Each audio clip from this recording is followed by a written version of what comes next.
Welcome to our new episode of The Umbrella Girls and the Three People. And today we're going to read chapter 8. So we hope that you're enjoying all our episodes so far and you're telling your friends and you are following us so you don't miss out on any episodes or any new things that we're doing every single week. And don't forget, very shortly we're going to announce how you too can join the Umbrella Gang. Chapter 8. The two men just kept staring at each other. The old man and the watcher. Their eyes were locked. The girls were terrified, wondering what would happen next. Then, all of a sudden, the head watcher moved his spear down towards the ground. And after a few seconds, the sharp end of the spear was pointing towards the ground, and his head and eyes were headed in the same direction. He knew he was being weak, but he was not a true warrior like others back at the castle. True, all the other warriors did as they were told and carried out his commands at all times. But they only did that because they knew he had the ear of Her Royal Highness, and if he said something bad against any of those warriors, he knew their life would not be worth living. And some of them could have been put to death. Okay, that's better, the old man said to his head watcher as he walked back to his fire. Now these young ladies are lost, and I'm going to help them find a way home. Is that understood? He told the head watcher. Yes, but, the head watcher answered. But what? The old man demanded. What if you don't come back with me? She will send more to come and get them. She will send the pack. Will she now? The old man said thoughtfully. Okay, this pact does not sound like a good thing, does it? Anna said, more of a statement than a question. Anyway, what is the pack? Jojo asked, looking at the old man and then at the watcher. They are the warriors of Venita. Their job is to hunt for food and protect Venita from all that is not welcomed here. The watcher explained. Well, that doesn't sound very good. And I assume we are maybe some of the ones that are not welcomed here, Anna said, looking at the scout. Yes, you are, he answered with a big smile on his face.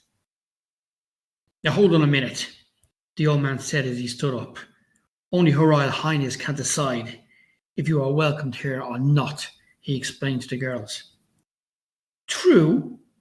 So why not go and ask her yourself if they are welcomed? The watcher teased the old man. The old man looked at the watcher and then at the girls. It was as if he was trying to decide if that was even a good idea. I'm not sure that is a good idea, the old man said to the group. Why? Asked Jojo. She seems like the one that could help us get home. She could help you get home. She's the ruler, and she has the power to send you home, the watcher told Jojo. So we should go and see her and explain that we need her help, Kay said to the old man, and then turned to the scout. Right? Yes, you are right, the watcher answered, happy that things were now going his way. But the expression on the old man's face showed that he wasn't happy with the way the conversation was going. Very unhappy and very uncomfortable. Now hold on, the old man said louder than normal and without his usual smile. There's no way of knowing if she can help get you home, or even if she will help get you home. She's not one to be trusted. That is not true. As our ruler, she always does what she says, the head watcher shouted back at the old man. Yes, she always does what she says, but she may not say that she'll help these girls go home. The old man barked back at the watcher. She is the ruler of Veneta, and she has the power to help you, the watcher told the girls. He was enjoying how uncomfortable the old man was becoming. The old man was just glaring at the watcher. Anyway, she is not the ruler of all Veneta, the old man said gleefully to the head watcher. The head watcher looked very annoyed that anyone would dare talk that way about his ruler. She is the ruler of all Veneta, and the word you speak could lead to your death, he shouted at the old man. She may think she is the ruler, but the power of being the dominant one over all Veneta has still to be decided, the old man barked back. And if that decision goes the wrong way, my friend, you will be out of a job, he said, pointing his finger back at the watcher. The watcher's self-control not to attack this old man, who was not even from Veneta. Jojo could see that these two men in front of her were ready to explode, and she held up her hands. Now hold on, we don't care who the ruler is. All we want to do is get home, she told both men. Now can this person help us get home or not? She asked the watcher directly. The watcher smiled and only answered one word. Yes. Then Jojo turned to the old man. Well, can she? Is he right? The old man looked at the face of the girls, and he knew he could not take the hope away from them. Well, not just yet. Yes, she may be able to help you get back home. All the girls broke out in big smiles. Okay, great. So where do we find this ruler? Sam asked. I will bring you to her, the watcher offered. His mood was now changed because he was going to complete the task he was given, to bring the intruders to Her Royal Highness to be judged and sentenced. Okay, but I am coming as well, the old man declared. The head watcher was just about to object, but then he noticed that all the girls liked the idea of the old man going with them. So he agreed. But he agreed also because he was hoping that this time he would convince his ruler that the time had come to get rid of the old man once and for all. That thought made him smile. Sure, why not? You can all come, the watcher said to the whole group. He then turned north. It's time we go, he said as he headed off, not waiting to see if the rest of the group were even following him. Okay, let's go then and get ourselves home, Anna said all excitedly as she followed the watcher as he disappeared into the gap in the wall that he had appeared from earlier. The old man watched the girls follow the watcher and wondered how he was going to tell them that this was actually their new home. The head watcher was leading the way. He never seemed to tire, and he just kept walking at a great pace. But every so often, the girls had to shout to him to stop for a few minutes. It seemed to them that they'd been walking for hours and hours, and the sun was high in the sky, and the day was getting warmer and warmer. They were also amazed that the old man never seemed to get tired, but were always keeping the same pace as the head watcher. The last time they had stopped, they had come across the bluest lake any of the girls have ever seen, and they drank the water from it, and they were amazed the water was so cool. The old man filled up his large flask with the water, and every so often the girls would drink from it to keep themselves cool. The old man looked at the girls and saw how tired they looked.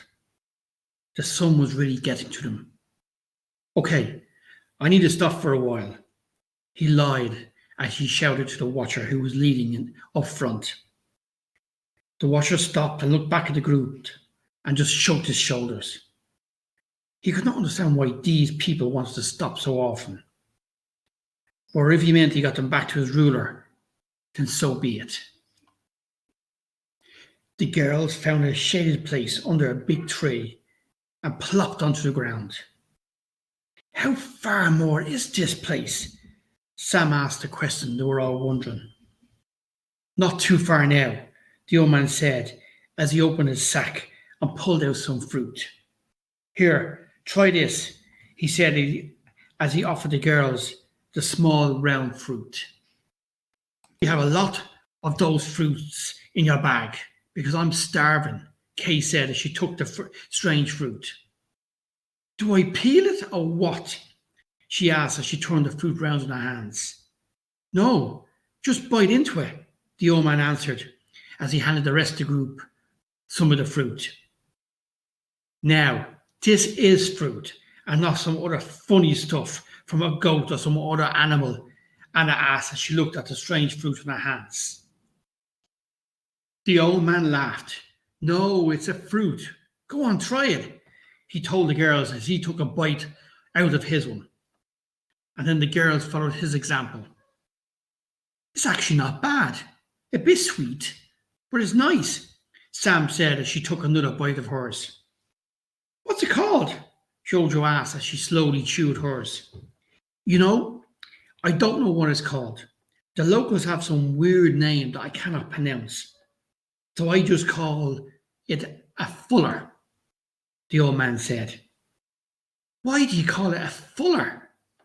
Anna asked, now getting worried and remembering the goat's tea and the goat's wee. Because you only need to eat one, and then you're full, he said as he finished his and wiped his hands on the grass. You know, I think he's right. I was starving before eating that, and now I feel full. Now that is strange, Kay said. It sure is strange, considering that you're never full, Sam joked. The old man laughed at both of them. See, in Veneta, you will find a lot of strange things. Nothing is never as it seems, he said as he looked to where the watcher was sitting, staring at them. Did you always live here? Jojo asked the old man. No, I came into Veneta many years ago, he explained as he looked round.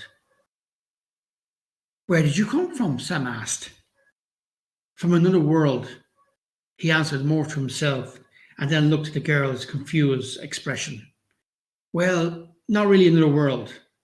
It's a place a long way from here. And did you never want to go back home? Anna asked, seeing the sadness in the eyes of the old man.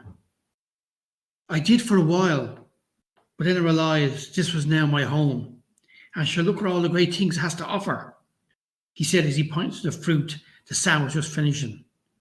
And it's always sunny, and the sky is always blue, and the fields are always full of life. The girls looked around at the fields that lay in front of them. The grass was green, and all the flowers had mad, vivid colours. In the sky flew birds they had never seen before, and some of the birds carried their young on their back, and others flew in twos. There was also animals like butterflies, but they had 5 wings, and each wing was a different colour. And they flew and landed on all the wild flowers that grew in the fields. Sam smiled as one of the birds carried his young to a tree and then allowed the young to get off the back and onto the back of another bird. Then that bird flew to another tree and the same thing happened again. The old man looked up and smiled at what Sam was watching. I call them hoppers. They seem to hop from one tree to another tree all day long, passing their young round. I have no idea why, the old man said, smiling. It's strange and funny at the same time, Sam said as she smiled. It is, said the old man as he watched around at all the weird, wonderful animals doing all different type of things. I would still rather be at home where things are normal, Anna said, looking round. But this is normal. For here, the old man added. For you, maybe, but not for me, Anna answered, looking intimidated at her surroundings. The old man looked at Anna, and he felt sorry for her. Well, let's talk to Her Royal Highness and see can we find a way to get you home again, he said to her. Who is Her Royal Highness? Does she have a name? Jojo asked. Well, she does have a name, or did. But when you come Your Royal Highness, you lose your right to your name, and instead you just have a title. Some of these people seem to think it's better to be called by your position than by your name. Gives you more power, makes people respect you more. Or so they think, the old man said. And what about him? Sam asked as she pointed towards the watcher. Ah, yes. Well, girls, he can be very dangerous. So be very careful what you say or do around him. His power is that he has the ear of Her Royal Highness, and she listens to what he has to say. Can we move on now? The watcher said as he looked up into the sky. Darkness will be here soon, so we need to move quickly. The old man saw the worried look on the watcher's face and said to the girls, Okay, girls, let's get moving. And he stood up, rubbing his sore knee. What's his problem? Anna asked. His problem is that he does not want to be out when the sun is gone. The old man explained. Why? Anna said in a slow voice as she scanned the fields and sky around her. Because this is a place of opposites. It's the price we pay for the nice things, the old man said, and then he saw a look of puzzlement on the faces of the girls. Let's just say the nights are not for people to be out in, so we should move, he said as he headed in the direction of the watcher, closely followed by Anna.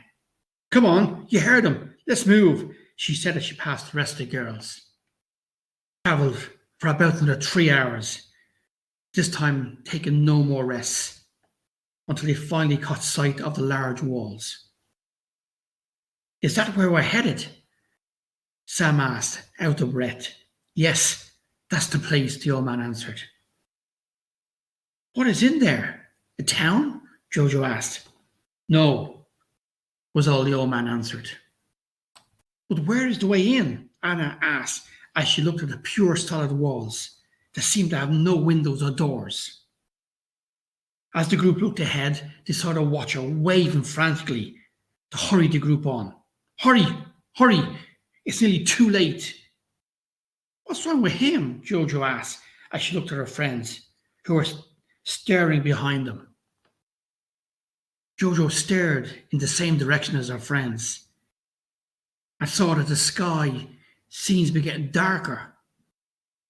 But the darkness seemed to be chasing across the landscape as if it was trying to catch them. Hurry, before they catch us, the watcher shouted as he hit the ground a number of times with his stick. As his stick hit the ground for the fourth time, a loud thundering shock shook the earth beneath all their feet. My God, what is that? Sam shouted as the group stopped beside the watcher. Jojo looked behind him again and could see the darkness was getting closer and closer. But the darkness seemed to be alive. It was as if a million people or a million things were invading the earth and heading directly towards them. It's the entrance, the old man said as the ground started to open up. Hurry, run, run, the old man shouted as he looked over his shoulders, the darkness fast approaching him. And he was now worried that it was too late and the darkness would catch them. Kay and Anna were staring as the hole in the ground got bigger. As it got bigger, they could see thousands of eyes staring back at them, and the bodies were black. Jojo and Sam were actually staring at the darkness approaching them when they suddenly realized it wasn't darkness, it was thousands of animals with sharp claws approaching them fast. Anna and Kay tried to push back from the hole, and Sam and Jojo tried to push towards Anna and Kay, and both of them started to shout. Anna was first, and she shouted, "Spiders!" And Jojo shouted, "Rats!" And at the same time, the old man grabbed all of the girls and pushed them into the hole, right into the thousands of spiders that were staring back at Anna. The last thing that anyone heard as the ground started to close again was Anna screaming, "Spiders, spiders," as the old man pushed her further and further into the darkness of the hole in the ground. Thank you very much for tuning in this week to follow Chapter 8 of The Umbrella Girls and the Tree People. This week's episode was written and read by Mark Patrick, and we hope you tune in next week for Chapter 9. And make sure you hit that follow button and tell all your friends about following the new adventures of The Umbrella Girls and the Tree People. Thank you.